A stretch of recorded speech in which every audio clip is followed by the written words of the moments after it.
Okay, so here's the thing we're not considering. Okay. We're always like, Selena can't be the best assassin. What if all the other assassins legitimately suck?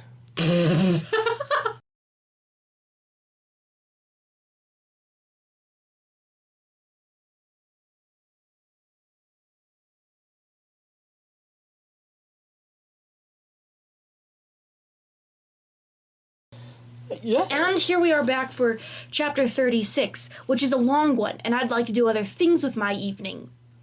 So let's see how quick we can get through it. Hey, at least we won't have to deal with me interrupting you every 5 sentences. So. Well, Potentially. I mean, we still need our commentary. But I don't think you'll have to be like, Tia, can I please have 5 sentences? I wasn't even hyped up on sugar yesterday. You didn't have to say that. No, I have had to say it in the past, though. So I'm just saying. It should be pretty quick. It should be. You've already drugged this out to half a minute, though. All right, chapter 36. Dorian was just starting to feel his temper fray after hours of debate when the doors to his father's council room were thrown open and Selena prowled in, her dark cape billowing behind her. All 20 men at the table fell silent, including his father, whose eyes went straight to the thing dangling from Selena's hand. Kale was already striding across the room from his post by the door. So, let's see. Is he going to Selena? Otherwise, why does he have to stride across the room? So, Selena,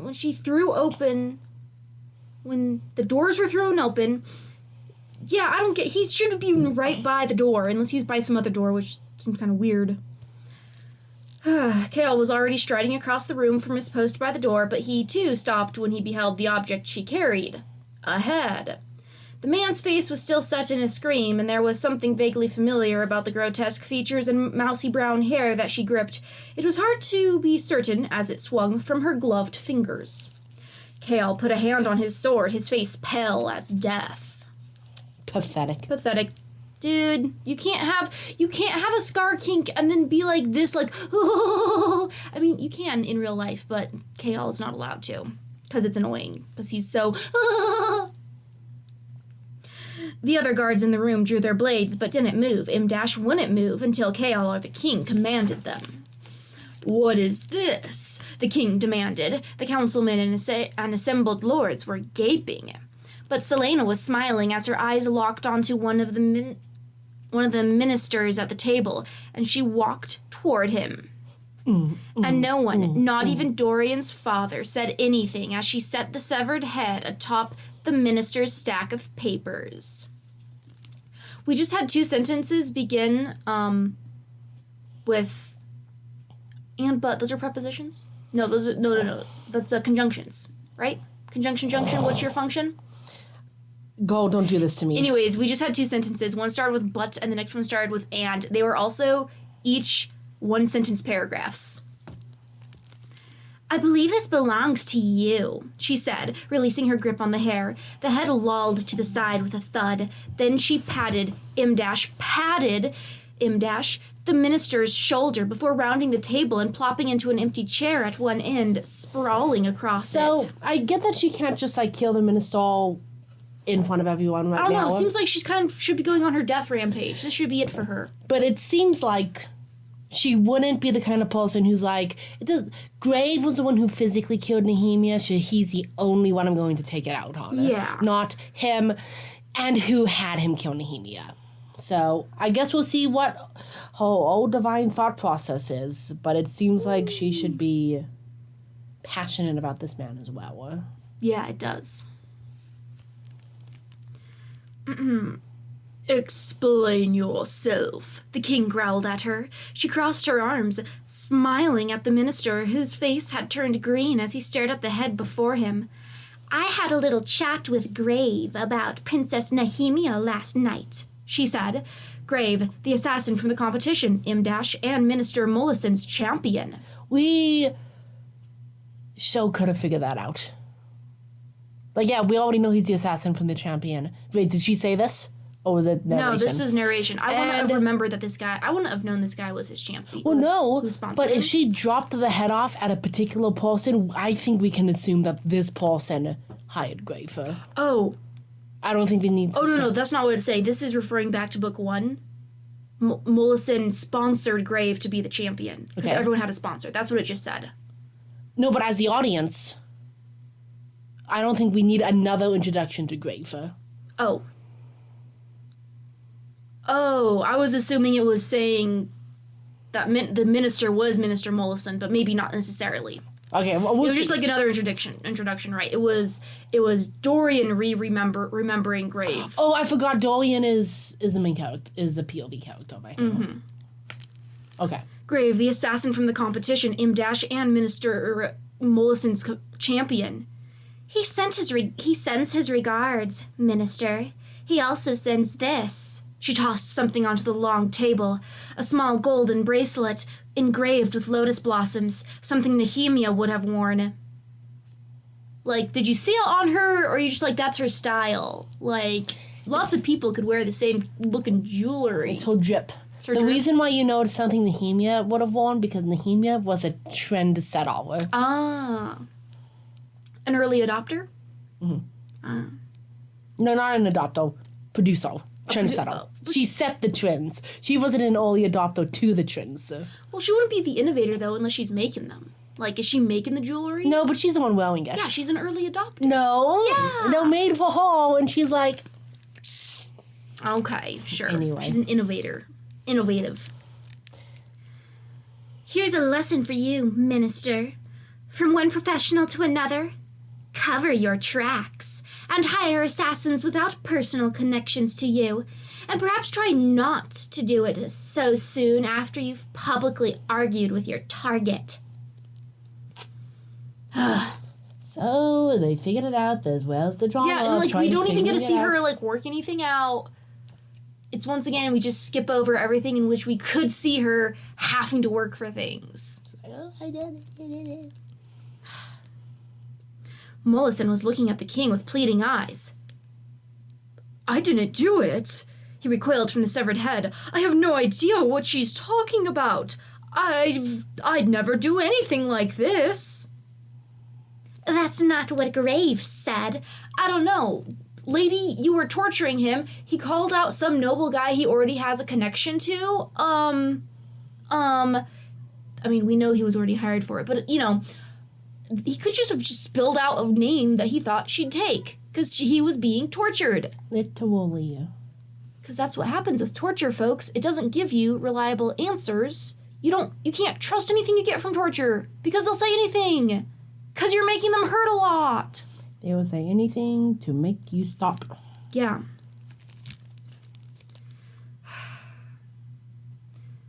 Selena crooned. Dorian could only stare at her. This was different from the feral creature she'd become the night Nehemia had died. What she was right now, the edge on which she balanced, ellipsis, where'd help them all. Oh, she's so magnificent. Lord, help us all. But then Kael was at her chair, grasping her elbow. What the hell do you think you're doing? Selena looked up at him and smiled sweetly. Your job, apparently. She shook off his grip with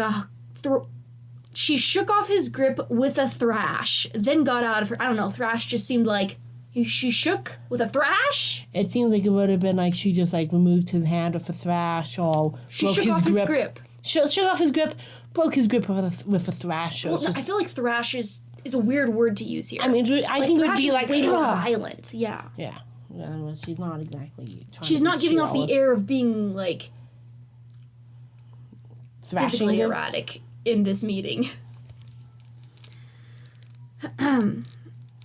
Thrash then got out of her seat, stalking around the table. She pulled a piece of paper out of her tunic and tossed it in front of the king. The impertinence in that throw should have earned her a trip to the gallows, but the king said nothing. I feel like that's a little weird from Dorian's POV at this point. Like, maybe at the beginning of book 1, he could have had thoughts like that, but it just seems a little odd to be like, oh yeah, that would have earned her a trip to the gallows. That would have gone to a trip to the gallows. Anyways, it feels a little weird. Following her around the table, a hand still on his sword, Kael watched her with a face like stone. Dorian began praying they wouldn't come to blows. Not here, not again. If it had riled his music, he's not an elf. If it riled his magic and his father saw ellipsis, Dorian wouldn't even think of that power when he was in a room with so many potential enemies. He was sitting beside the person who'd give the order to have him put down. His father took the paper. From where he sat, Dorian could see that it was a list of names, at least 15 long. "Before the unfortunate death of the princess," she said, "I took it upon myself to eliminate some traitors to the crown. My target," she said, and he knew his father was aware she meant Archer, "led me right to them." Dorian couldn't look at her for a moment longer. This couldn't be the whole truth. But she hadn't gone after them to hunt them down. She'd gone to save Kael. So why lie now? Why pretend she'd been hunting them? What sort of game was she playing? That's real stupid of you, Kael. You should be quite used to political games. I feel like everyone in this Dorian. book is stupid. Everyone in this book is quite stupid, yes.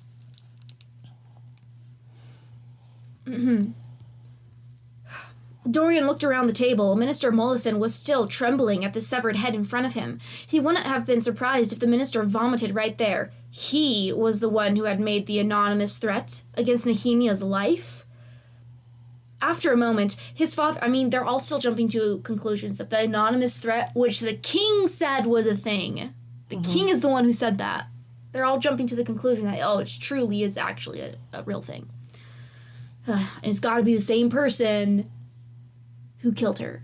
Jumping to the conclusion that whoever made the threat is the same one who killed her. Yeah.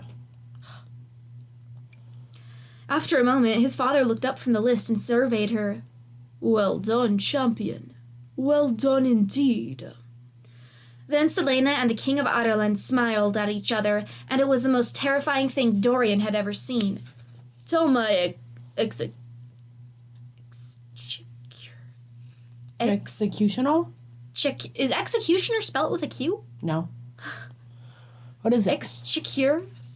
Oh, it's who's ever in charge of his money. Oh. He says, "Tell my executor probably. Tell my executor to give you double last month's payment. She should be on retainer."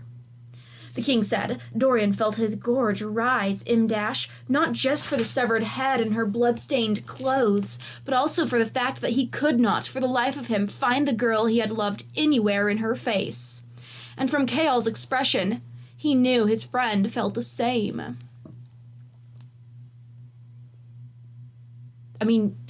You idiots were the one who were like, "Oh yeah, she's an assassin. That's who I want, but also everything she does is evil." Selena bowed dramatically to the king, flourishing a hand before her. Then, with a smile devoid of any warmth, she stared down Kael before stalking from the room, her dark cape sweeping behind her. Silence. And then Dorian's attention returned to Minister Mollison, who merely whispered, "Please, please," before the king ordered Kael to have him dragged to the dungeons. Selena wasn't done. Not really. Perhaps the bloodletting was over, but you killed one person and you're like, yeah, that's enough bloodletting. Yeah. Oh my goodness, she should go kill the guy in the dungeon. Yeah. She just went from being everyone's gonna die, I'm gonna be a beast, to, yeah, I've killed this one person. Good enough. For the bloodletting. Right now. But she still had another person to visit before she could return to her bedroom and wash off the stink of Graves' blood. Archer was resting when she arrived at his townhouse. I don't know, lady, you might have wanted to wash that off before you go traipsing through the city. Just saying. It's a scare tactic. It's a scare tactic. It's also a way to get noticed, I would assume. Archer was resting when she arrived at his townhouse, and his butler didn't dare stop her as she strode up the carpeted front steps. Carpeted? Do they have vacuums? We've already discussed this. They don't have vacuums. Yeah. Stormed down the elegant wood-paneled hallway and flung open the double doors to what could only have been his room. How'd she know where he was? How does she have this intimate familiarity? Archer jolted in bed, wincing as he put a hand to his bandaged shoulder. Then he took in her appearance, the dagger still strapped to her waist. He went very, very still. I respect Archer for that. I'm sorry, he said. She stood at the foot of his bed, staring down at him, at his worn face and injured shoulder. You're sorry. Kael's sorry. The whole damn world is sorry. Tell me what you and your movement want. Tell me what you know about the king's plans. I didn't want to lie to you, Archer said gently, but I needed to know that I could trust you before I told you the truth. Nehemia, Imdash, she tried not to wince at the name, Imdash, said you could be trusted, but I needed to know for sure. And I needed you to trust me too. So you thought kidnapping Kael would help me trust you? She has a point. Fair point. Maas, that was stupid. Yeah. We kidnapped him because we thought he and the king were planning to hurt her. I needed you to come to the warehouse and hear from Westfall's lips that he was aware there had been a threat to her safety and he didn't tell you, to realize that he is the enemy. If I'd known you'd go so berserk, I never would have done it. She shook her head. At least you sent me yesterday. At least that list you sent me yesterday of the men from the warehouse. Imdash, they're truly dead? You killed them, yes. Guilt punched through her. I did not make that up. That's what it said. She's always like, oh, I'm going to viciously kill people. I'm going to be a murdering machine, and now I'm going to regret it. Selena, this is not how you become the best assassin. This kind of cognitive dissonance tears you apart. Selena, you're broken. You're broken. Guilt punched through her. For my part, I'm sorry. And she was. She'd memorized their names. How? Tried to recall their faces. She would carry the weight of their deaths forever, even Graves' death. Okay, once again, like the start of part 1 of this book, we get to see her being like, oh, I'm so tortured for killing. Do you think it's going to keep coming up for the rest of part 2, or just the beginning of part 2? Just the beginning of part 2. Nice. The plot's going to happen, and Soldier Master's just going to be like, oh, I've said my piece. Oh, Selena's such a good character. Oh, she's so tormented. I don't have to bring it up again. Even Graves' death, what she'd done to him in that alley, she'd never forget that either. I gave their names to the king. It should keep him from looking in your direction for a little while longer, Imdash. 5 days at most. Obviously, there was a dissonance between Selena's morals and her behavior, and this just can't go on. I think eventually she's gonna have a breaking point where she's like, I can't keep doing this, or she'll like, I'm just gonna have to kill the part of me that cringes, you know? So yeah, one would think. Anyways, the crochet was a failure. Oh, alas, the crochet. It was looking nice. It was reminding me of a finger puppet of the llama. Yes, I was literally thinking about that while I was walking on it. That's exactly what it looked like. Yeah. All right, let's keep going with this drivel. Archer nodded, sinking back in the pillows. Nehemia really worked with you? It was why she came to Rifthold, Imdash, to see what could be done about organizing a force in the north, to give us information directly from the castle. As Selena had always suspected. Her loss, ellipsis. He closed his eyes. We can't replace her. Selena swallowed. But you could, Archer said, looking at her again. I know you came from Terrasen, so part of you has to realize that Terrasen must be free. You are nothing more than a coward. She kept her face blank. Be our eyes and ears in the castle, Archer whispered. Help us, and we can find a way to save everyone. Imdash, to save you. We don't know what the king plans to do, only that he somehow found a source of power outside magic, and that he's probably going to use that power to create monstrosities of his own. But to what end, we don't know. That's what Nehemia was trying to discover, Imdash, and it's knowledge that could save us all. It could save us all. It could save us all. Look, we already know that the weird marks exist outside of magic. Yeah. Sick. She would adjust that all later, much later. For now, she stared at Archer, then looked down at her blood-stiffened clothes. I found the man who killed Nehemia. Archer's eyes widened. And? She turned to walk out of the room, and the debt has been paid. Minister Mullison hired him to get rid of a thorn in his side, because she put him down on one too many times in council meetings. The minister is now in the dungeons, awaiting his trial. Also, I feel like that's, not really reasonable for this minister. One kind of assumes he's, been a minister for a while. Does he normally just, kill other people in the council when they disagree with him? Yes. Why did he decide he could kill her? Because she put him down one too many times. And she was a woman, so she was worthless. Also, Selena wasn't here to do the massive big brain detective work to actually trace it back to him. No. It's kind of like how it seems like we had a lot more serial killers back in the day before we had a good, better, forensic work. Supposedly. But of course, now that Selena's here, he was found out immediately, and she's so fantastic. Man, what a compelling book! What a compelling main story. character! Yeah. And she would be there for every minute of that trial and the execution afterward. Archer loosed a so she's not gonna feel bad about getting this guy killed. No, she'll feel bad afterwards. I don't know. She didn't kill him directly. Probably matters. She turned. Archer loosed a sigh as she put her hand on the doorknob. She looked over her shoulder at him, at the fear and sadness on his face. You took an arrow for me, she said quietly, gazing at the bandages. It was the least I could do after I'd caused that whole mess. She chewed on her lip and opened the door. We have 5 days until the king expects you to be dead. Prepare yourself and your allies. But nothing, she interrupted. Consider yourself fortunate that I'm not going to rip out your throat for the stunt you pulled.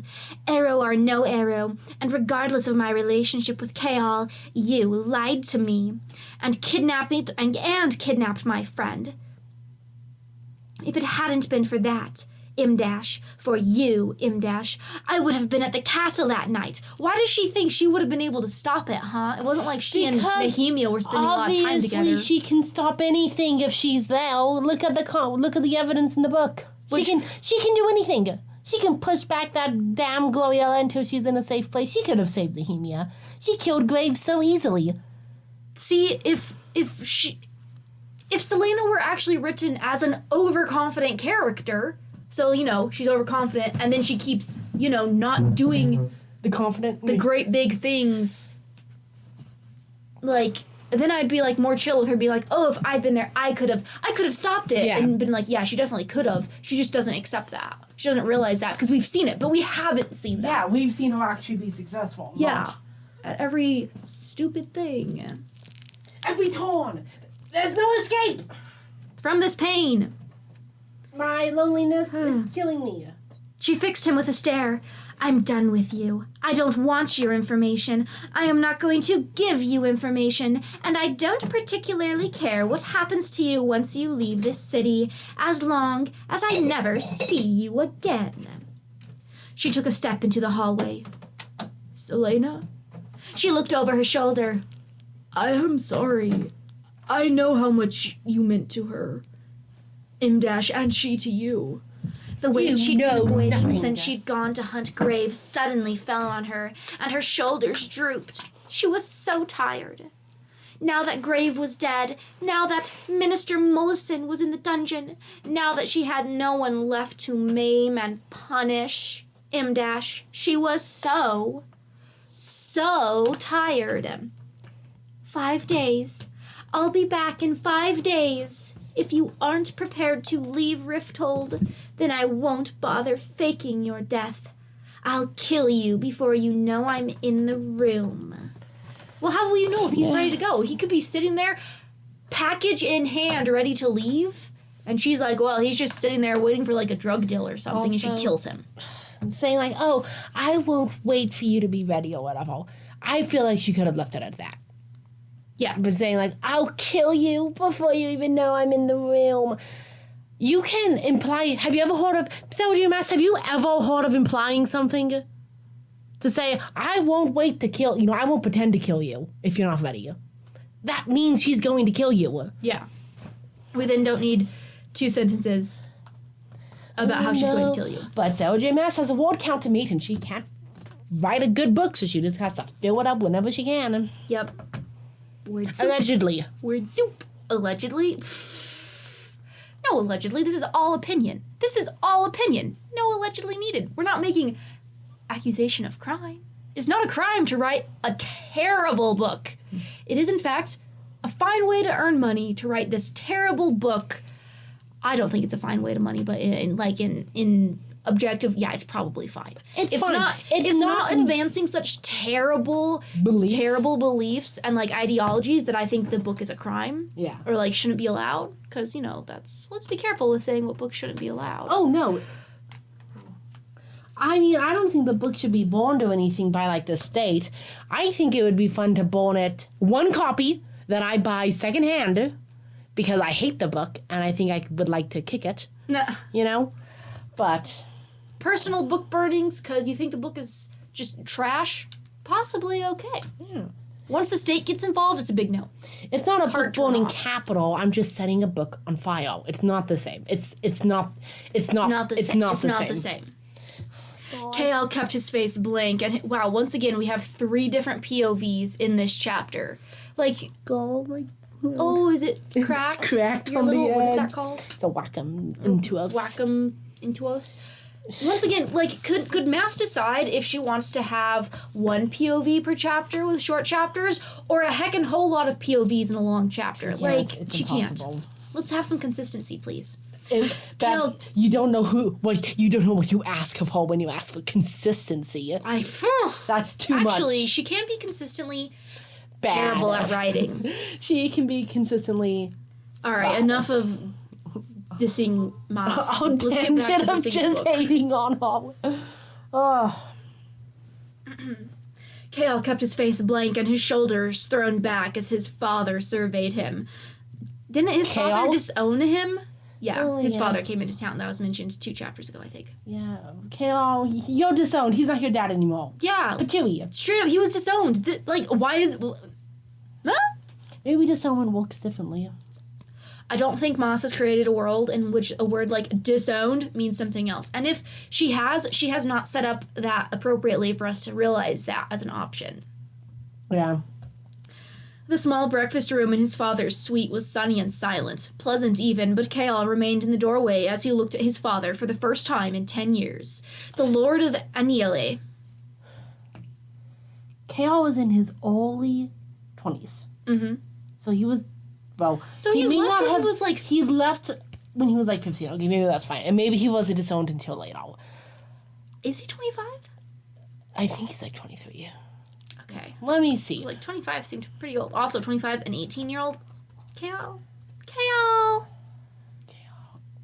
In Crown of Midnight.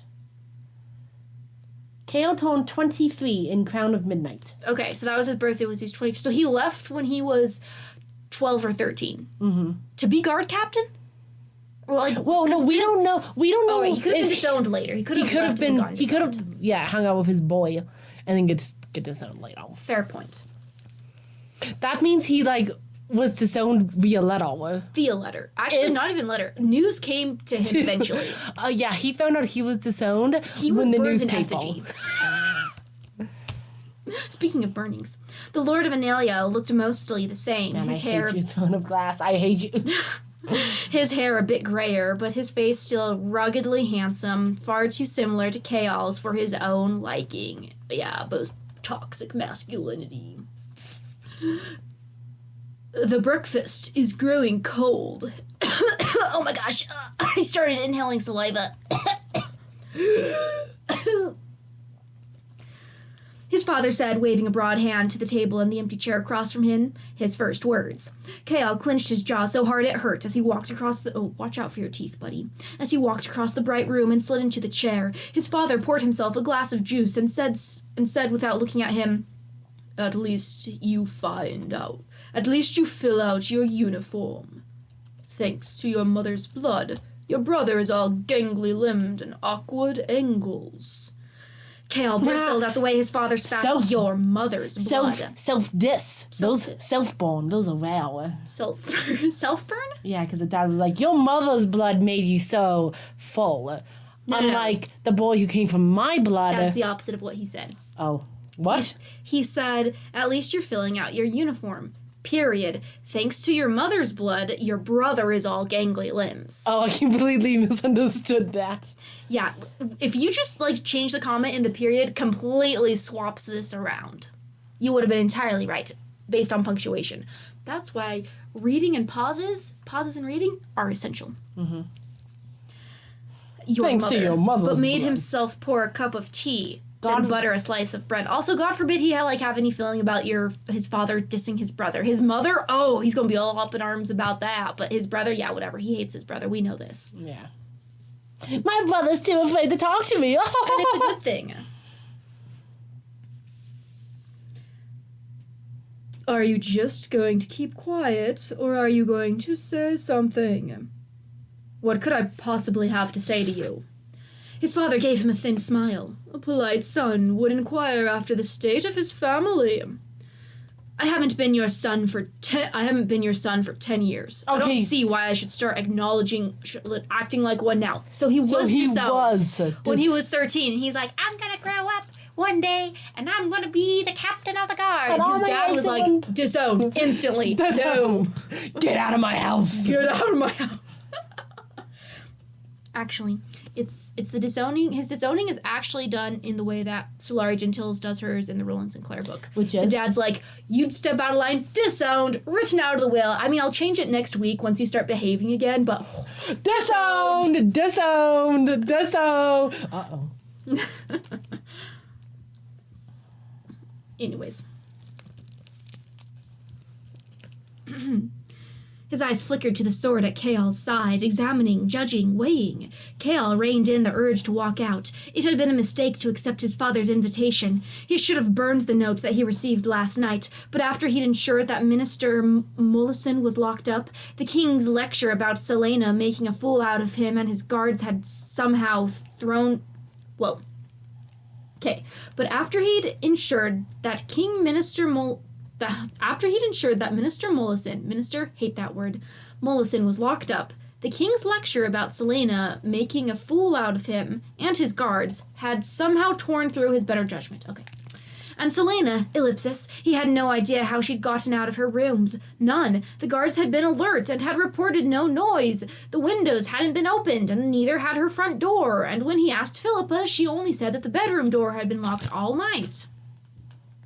So Elena was keeping secrets again. She'd lied to the king about the men she'd killed in the warehouse to rescue him. And there were other mysteries lurking around her. Mysteries that he'd... How did Kael know that those were the people?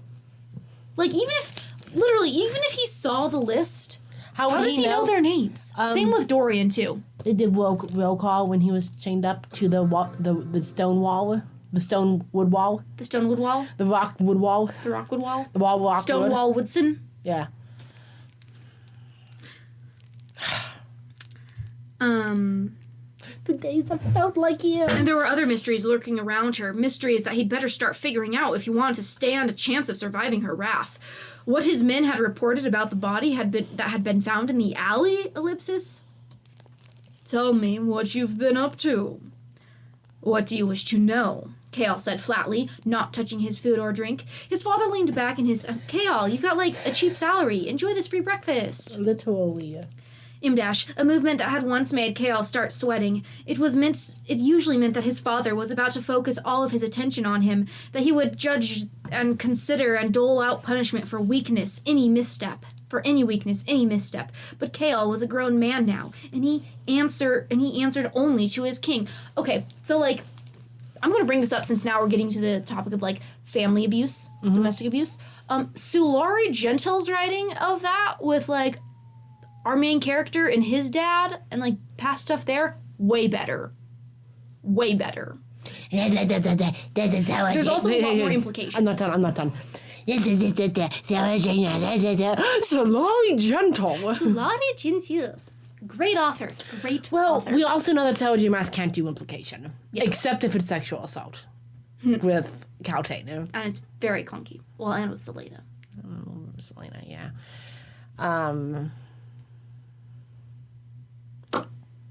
Anyway, just saying, if you're looking for something that has, like, threads of this abuse, if for some reason, if you're looking for that. Family abuse is what really brings it into a story. If you're interested in that, Solari Gentile, it's, like, woven in a little bit. You can, like, look for it in basically a lot of different books because they're written to be read on their own in the series. Anyways, but, what was it, book 5? It's either 3, 4, or 5. I can never remember which one. After 5 books, you'll get to it. You get to, like, the book that actually really involves it. Anyways, much better than here. I say also acknowledging that it's spread out over multiple books. It's not, like, just crammed into one little book. Anyways, back to the drudgery. Solari Gentile, how I miss you. Consider doling out his punishment, but Kael was a grown man now, and he answered only to his king. Are you enjoying the position you sacrificed your lineage to attain? Yes. I suppose I have you to thank for being dragged to Rifthold, and if the Holloway rises up, then I suppose we can all thank you as well. It took every ounce of will he had, but Kael just took a bite from his bread and stared at his father. Okay, so he's no longer ignoring the food, which the last thing we heard was he was ignoring the food. He changed his mind. People do it. People do it. It's not I would be good. in the He same was hungry. position. Oh. You know, if Anatol had ignored the bread, He wouldn't have choked on that's it. the real enemy of these last 2 chapters. That damn bread cooked so deliciously. Either Anatol should have been like, no, or he should have been like, oh, one more slice. Oh, one more slice. Nah. See, if I was in his situation, that would never have happened to me because I would have had. Okay. Anyway, Let's continue with this. I just glanced down and I'm like, ugh, okay, this is... I feel like you're doing this to me, huh? Yeah. Something like approval flickered in the man's eyes, and he took a bite of his own bread before he said, do you have a woman, at least? The effort it took to keep his face blank was considerable. No. His father smiled slowly. You were always a horrible liar. Kael looked toward the window, toward the cloudless sky that revealed the first hints of spring. For your sake, I hope she's at least of noble blood. For my sake, you might have spat on your lineage, but you are still a Westfall. No, he isn't. You disowned him. Actually, we got this all wrong. Maybe he disowned his family. Hey, I mean, that's not what the text literally says, but maybe. More lying text. Imdash, and we do not marry scullery maids. Kael snorted, Well, shaking his fortunately, head. there's a huge range between not marrying scullery maids and it's best if you marry nobility. Huge range. Huge range. Kael snorted, shaking his head. I'll marry whoever I please, whether she's a scullery maid or a princess or a slave, and it'll be none of your dumb business. Goddamn, Kael! His father folded his hands in front of him. After a long silence, he said quietly, Your mother misses you. She wants you home. The breath was knocked out of him, but he kept his face blank, his tone steady as he said, And do you, father? His father stared at him. Imdash through him. If Yahweh rises up in retaliation, if we find ourselves facing a war, then Aineliel will need a strong heir. If you've groomed Terran to be your heir, then I'm sure he'll do just fine. Terran is a scholar, not a warrior. He was born that way. If Yahweh rebels, there is a good chance that the wild men in the Fangs will rise up too, and Aineliel Aniele will be the first place they sack. They've been dreaming of revenge for a long time. Kael wondered just how much this was grating on his father's pride, and part of him truly wanted to make him suffer for it. But he'd had enough of suffering and enough of hatred, and he hardly had any fight left in him now that Selena had made it clear she'd sooner eat hot coals than his dick. Than his Kael. Than his hot cake. That's a written joke.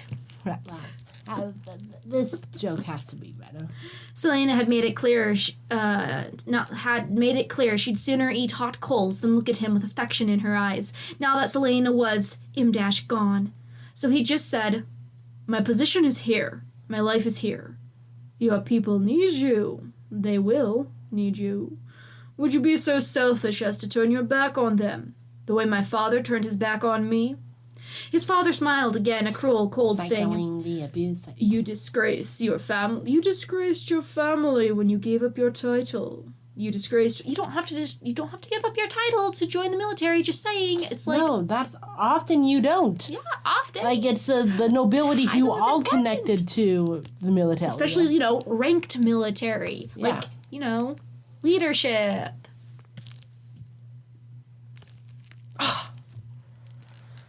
You disgraced me, but you have made yourself useful these years. Imdash made the crown prince rely on you, and when Dorian is king, he'll reward you for it, won't he? He could make Aneliel a duchy, and bless you with lands large enough to rival Parrington's territory around Morath. What is it that you really want, father? To protect your people, or to use my friendship with Dorian to your gain? Would you throw me in the dungeons if I said both? I hear you like to do that to people who dare provoke you these days. And then there was that gleam in his eyes that told Kael just how much his father already knew. Perhaps if you do, your woman and I can exchange notes about the condition.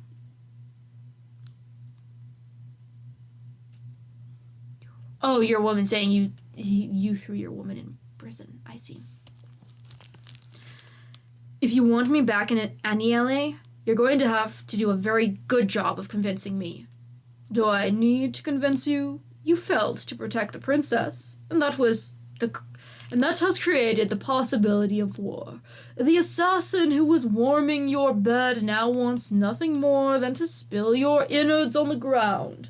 What's left for you here? Except more shame. Truth. It's Preach. True, but also the shame at home is so much more personal. So true. You can do so much more with so much less, Papa. Papa. Papa? Come on, Papa. Kael slammed his hand on the table, rattling the dishes. Enough! He didn't want his father knowing anything about Selena or about the remaining fragments of his heart. Just more proof that they were not discreet. He wouldn't let his servants change the sheets on his bed because they still smelled like her, because he wanted to sleep dreaming that she was still lying beside him. I mean, how often do you normally have people changing your sheets, dude? It's been a week. People change those sheets pretty often, it turns out. Really? Yeah. This often? Yeah, especially when you have other people to do it. Oh. Outing myself as a non-sheet changer, I see. Sometimes. I have worked for 10 years to be in this position, and it'll take far more than a few taunts from you to get me back to Aniele. And if you think Turin is weak, then send him to me for training. Maybe here he'll learn how real men act. Kael shoved his chair away from the table, rattling the dishes again, and stormed to the door. 5 minutes. He'd lasted less than 5 minutes. It took us more than 5 minutes, though. He paused in the doorway and looked back at his father. The man was smiling faintly at him, still taking him in, still assessing how useful he would be.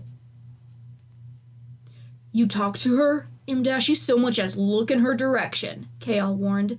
And father or not, I'll make you wish you'd never set foot in this castle. And though he didn't wait to hear, again, so much of this, like, I get the last word, and then I don't hear what you say, blah, blah, blah, blah, blah. And though he didn't wait to hear what his father had to say, Kael left with this sinking feeling he just somehow stepped right into his father's snare. Wah, wah. There's the end of the chapter. Who gives a shit, KO? I don't care whatever you're going through. I don't care. Yeah, my end takeaways. Yeah, we definitely complained about a lot of stuff in the chapter. Nothing's like really sticking after it though as like horrific, horrible, other than, the normal horrific, horrible of Maas's writing. The chapter as a whole was a flop, baby. It was a flop. It was really annoying. It was way too long. It didn't need to be that long. You could have split up POVs. Maas clearly doesn't have a problem with short chapters. Like, this was an 11-page chapter. That's a long chapter for Maas. She just likes to make Beth suffer with long chapters. So. It's not even something I enjoy reading. I can't enjoy the long chapter. It's personal now. It's personal. All right. Well, toodles, everyone.